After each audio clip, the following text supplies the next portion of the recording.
Multi-generational living used to have a bit of a stigma, like something had gone wrong, but that story has changed. Hi, I'm Carmen. I'm with EXP Realty Northwest Arkansas Branch, and today I want to talk about why families are choosing to buy a home together and on purpose. According to recent data, roughly 14 to 17% of recent buyers purchased a multi-generational home, and these numbers are climbing. So why are families doing this? Honestly, it's rarely just one thing. Cost is usually somewhere in the mix, and more income earners on the mortgage and more people splitting the monthly payment. A lot of times it just makes the numbers work better for some people. You know, caregiving is the other big driver.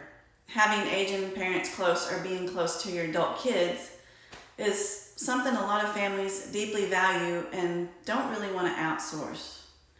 Remote work has also changed the equation. So when you're not tied to an office, being near family isn't as much of a sacrifice anymore. But here's what makes or breaks the whole thing for a lot of people, especially here in Northwest Arkansas. It's the right property setup.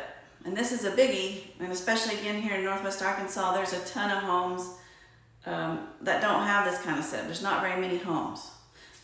You have to have things like separate entrances, dual primary suites, a finished basement, or a secondary suite. And privacy is what makes it sustainable long-term for everyone. I know this would not work for a lot of people, but for the ones it does, if you can find a property that suits the needs, it can be good.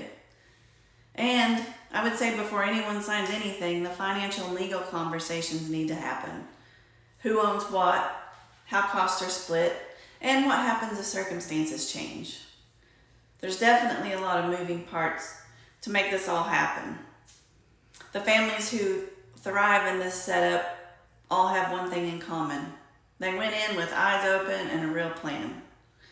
So if this is something that your family is exploring, be sure to reach out to me. This is one of the kind of conversations that I enjoy helping families think through.